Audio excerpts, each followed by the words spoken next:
Hey, so WWDC just happened yesterday, and to be honest, I was really excited for it this year. A lot of announcements going into it, and if you follow me on Twitter, you probably saw all that excitement die down as the show went on, which, by the way, just incredible production quality. I mean, at this point, Apple's just straight up flexing. I mean, just anamorphic lenses for some of the shots. I mean, that's crazy to me. But I digress. WWDC has always been a lot about the software, and if you know me, nothing gets me more excited when it comes to mobile devices than improvements to the software and the user experience. So when I saw that Apple was launching the iPad Pro with an M1 chip this year, the same chip they used on the new iMac and on the MacBook Pro and the MacBook Air, I saw a lot of potential, and I was extremely excited to see if this was finally going to be the year where Apple takes the iPad to the next level, just to then be extremely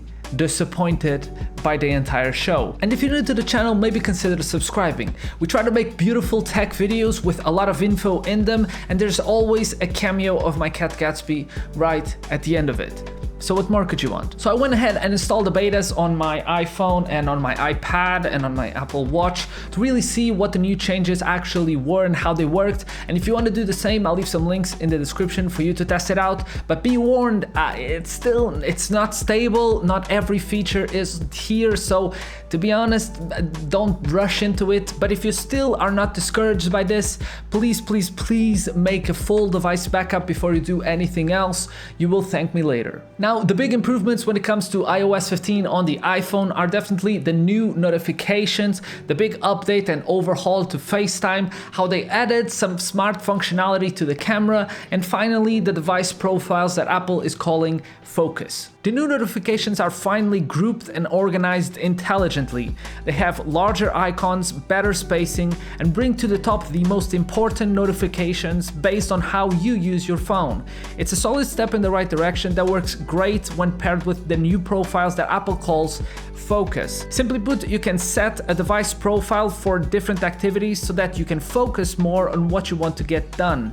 For example, you can set a driving profile that automatically disables distractions when it detects you're driving, or you can set a work profile that changes your home screen to hide all the apps that might distract you and saves all incoming notifications for a later time when you're no longer working. It's quite customizable when it comes to what you can tweak and change to your personal liking, and if you're like me and sometimes struggle to get things done because of distractions, then you're probably quite excited about this. Then we have FaceTime, and for years Apple has said that they couldn't really do FaceTime outside of iOS and Mac because they couldn't really end-to-end encrypt it. But well, it's here and it's still end-to-end encrypted, and there's no technical reason why they couldn't do something similar with iMessage in the future. You can set up a meeting with a link, just like most video calling apps these days, but the way they went about the FaceTime update is very integrated in the OS. Just imagine you're trying to help a family member set up their device or just troubleshoot a random problem. They can now share their screen inside the FaceTime call so that you can actually see what they're doing.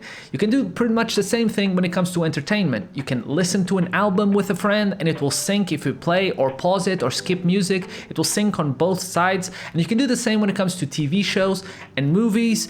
They showed it being demoed, of course, with Apple Music and Apple TV. I mean, all of this would have been great a year ago, but I guess we'll take it. And the API is going to be available, the SharePlay API is going to be available outside of the Apple ecosystem, so you're not really limited to just doing this with Apple Music and Apple TV, which is definitely a nice thing. And finally, they pretty much brought Google Lens-like functionality to the camera app. It's extremely well integrated, and you pretty much just point the camera and it will identify what it can in the frame. You can transcribe full pages of handwritten text in seconds and search the web directly from the camera app. No special mode or special app required. It's classic Apple, just be years late, and when they actually launch the feature, it's extremely integrated into the system.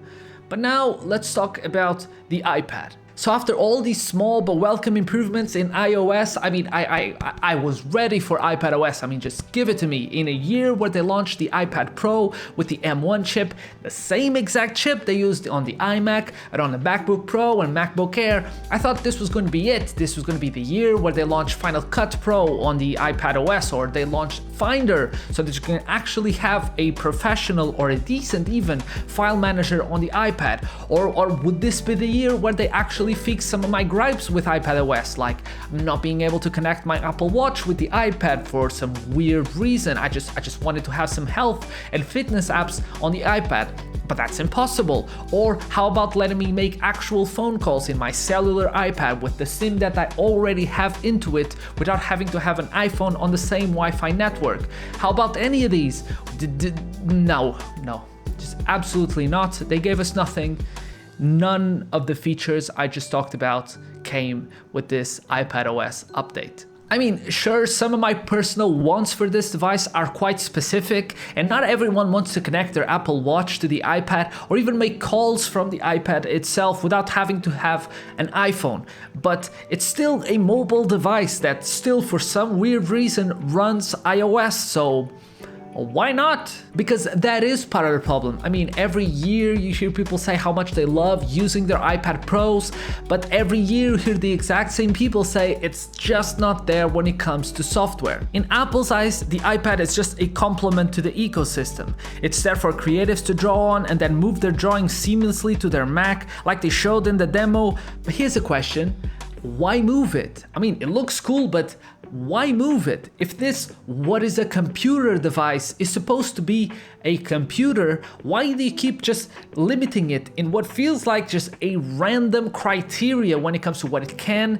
and can't do? And the only explanation I can find to it is either money or ecosystem lock or both, because you have to buy every single device to just make it a more of a complement to your workflow. So if this what is a computer is supposed to be just a big phone with a stylus, then let me connect my Apple Watch directly to it without having to have an iPhone nearby.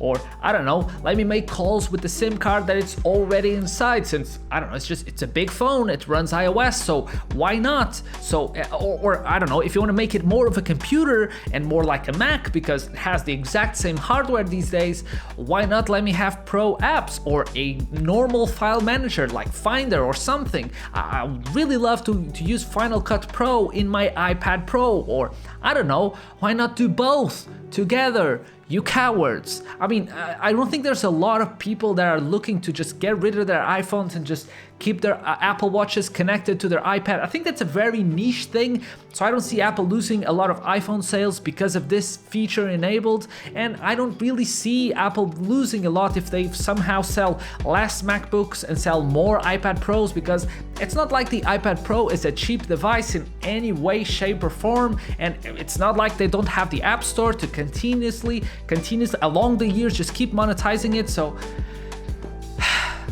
I don't know, man. I cannot help to feel just extremely frustrated with how they keep handling this device, because I really want to love it. I really want to use it for a lot of things when I'm not in this desk. But the truth is, you're continuously having to find workarounds and different ways to do what you actually want to do, and you shouldn't have to do it, particularly in a year where they put the exact same insides here on the iPad as it did on an iMac. I mean, I find that ludicrous. Oh, you want to know what they actually changed in iPadOS? Well, you can put widgets in the middle of icons, and like you should have been able to in the first place. You have an app library like you have on your iPhone, like you should have had here in the first place. Multitasking has some icons instead of just being gesture-based, so it's more, I don't know, easy to understand. And Safari has some extensions, and you still don't have a default weather app or calculator app at all, even after the redesigned weather app on the iPhone. That's it. In conclusion, I was just very frustrated. I tried my best to get my point across, but I don't know, I really think the iPad is a very unique device, and I really believe that Apple could have an extremely unique product here, because no one in the industry is in a position when it comes to building software and building hardware, and particularly systems on a chip like the M1 chip. No one really is doing all those three things and have them all the exact same to be able to make a tablet that you can take on the go and have a lot of power like you can in a MacBook or an iMac, and just you can bring it on the go. It's just a screen, it's great for media, and if you have to actually do some work on it, you also can. No one can do this except for Apple, and they just, I don't know, refuse to do it. That's it. But you're here, but it's absolutely nothing about Apple or iPads or any of this just random drama. You're just here for some Feline Action, and I will surely and very gladly share it with you. Thanks for watching. I hope you enjoyed and you stick around the channel, and yeah, bye.